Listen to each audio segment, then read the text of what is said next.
అందరికీ నమస్కారం.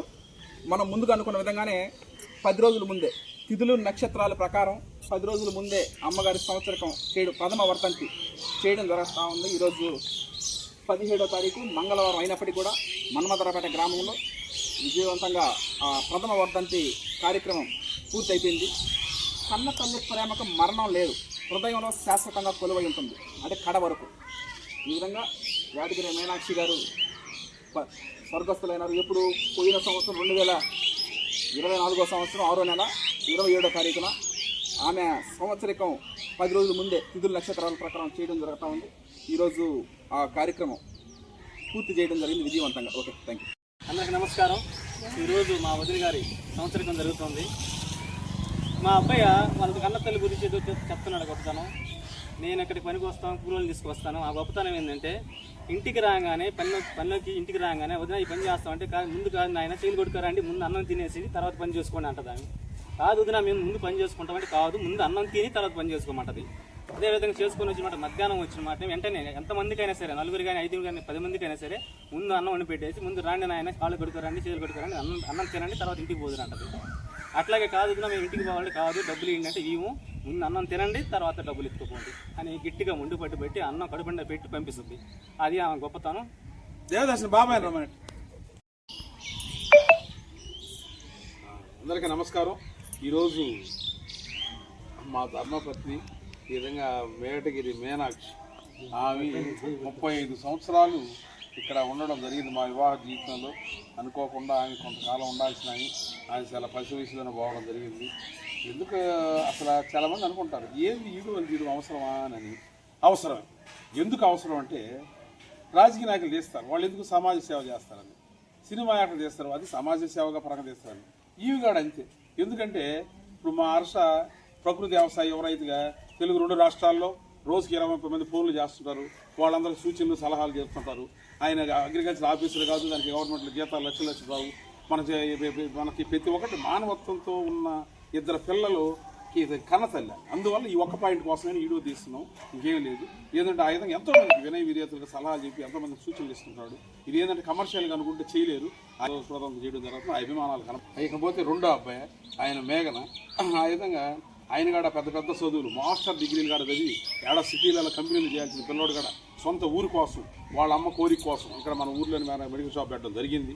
నేను ఆలోచన చేస్తాను, ఇది ఏదో మనకు లాస్ మీద నడుస్తుంది, దీనివల్ల ఏంది ప్రయోజనం అని ఆలోచన చేసినప్పుడు నాకు అక్కడక్కడ కనపడి చెప్పేది, అయ్యా ఈ ఎండల్లో గాలిలో మేము పోలేకపోతున్నాం, మేము పెద్దవాళ్ళని, ఆ బిడ్డ ఏం కావాలని కూడా ముందులో అప్పటికప్పుడు తెచ్చి వస్తున్నాడని. ఎందుకు ఇవన్నీ చెప్పుకుంటా పోతే చాలా సేపు ఉంది. అయినా కూడా వాళ్ళు సమాజ సేవకు ఉపయోగపడి 2 బిడ్డలకి జన్మనిచ్చిన కన్న తల్లి ఆమె. అందువల్ల ఈ విధంగా ఈ రోజుల్లో సమాజ సేవ అనేది చాలా అవసరం. ఇప్పుడు పుట్టిన బిడ్డలు ఎక్కువ శాతం వాళ్ళ కుటుంబాలకే సరిగ్గా ఉపయోగపడలేని రోజుల్లో వాళ్ళు సమాజానికి ఉపయోగపడడం అనేది ఒక నిజంగా గొప్ప విషయం. అందువల్ల ఆ 2 ముక్కలైన వీడియో తీయడం జరుగుతూ ఉంది. ఇంతసేపు ఎందరో మంది ఆదరిస్తున్నారు ప్రకృతి వ్యవసాయం ద్వారా. వారందరికీ కూడా కృతజ్ఞతలు. ఇవన్నీ తీయడం ఎందుకంటే ప్రతి ఒక్కరు అభిమానంగా చూసి మన అంత్యక్రియలప్పుడు కూడా తీసిన వాటిని చూసి ఎంతోమంది నాకు అభినందనలు తెలిపారు వాళ్ళు. ఎందుకంటే ఏదైనా తీసి మీ కడసాపులు చూపులన్నా మేము చూడలేదు, దానికి వీలు పడింది, శభాష్ అన్నారు. Okay, thank you. అందరూ బాగుండాలి, అందులో మేము ఉండాలి. Thank you. అందరికీ నమస్కారం. ఇవి యాదగిరి మీనాక్షి గారు. ఈ మాట ఎప్పుడు బిడ్డలు జవదాట్లేదు. 2 సందర్భాలు నాకు బాగా గుర్తు. అమ్మ చెప్పింది, అమ్మ కోరిక ఉద్యోగం అని. అసలు ఉద్యోగం చేయడం ఇష్టం లేని హర్ష కొంతకాలం అమ్మ కోసం ఉద్యోగం చేయడం జరిగింది. తరువాత అనుకోకుండా ఇక్కడ ఇంటికాడ నుంచి ఒకే ఇంటికాడ నుంచి నెల్లూరు పోతున్నాడు. ఈ అబ్బాయి జాబ్ పరంగా పోతున్నాడు, పోస్ట్ జాబ్ లేదు. తర్వాత ఈ అబ్బాయి ఇది బ్రిడ్జ్ కోర్సులో పోతున్నాడు. అవునా, ఆయన బైక్లో పోతున్నాడు పెద్ద అబ్బాయి, ఈయన బస్సులో పోమంటుండేది. అవును, వాళ్ళ అమ్ముండి ఎందుకు ఒకే దాంట్లో పోరాటం అన్నా నేను. అవున ఎందుకు మేఘన ఇద్దరు బాగుడు అనమాట, అమ్మ బస్సులో బొమ్మందలే డాడీ అని అన్నాడు.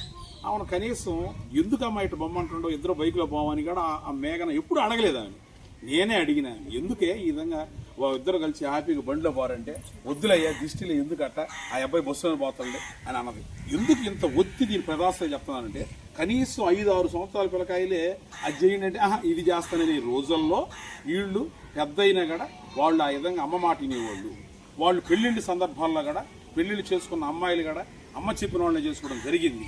ఈ సందర్భంగా అటువంటి మహాతల్లులు ఎక్కడున్నా ఏం చేసినా కూడా బాగుండాలని కొంతకాలం ఆ ఉంటే బాగుండిపోయింది. సరే మనం ఏం చేస్తాం, ఇది రాత్రి ఏం చేయలేము. ఆ విధంగా ఈ సందర్భంగా ఈ సంవత్సరం సందర్భంగా ఆ జ్ఞాపకాలు తెలియజేయడంలో ఈ భాగంగా చెప్పడం జరిగింది. Okay, thank you. మీనాక్షి గారు అంటే జన్మనిచ్చిన కన్నతల్లి. జన్మనిచ్చి ప్రతి ఒక్కరూ ఏదో ఒక కారణం వల్ల పుట్టడం జరుగుతూ ఉంటుంది. ఆ విధంగా నాకు జన్మనిచ్చిందంటే వరి పండించడానికి అని నేను 2021 చెప్పడం జరిగింది.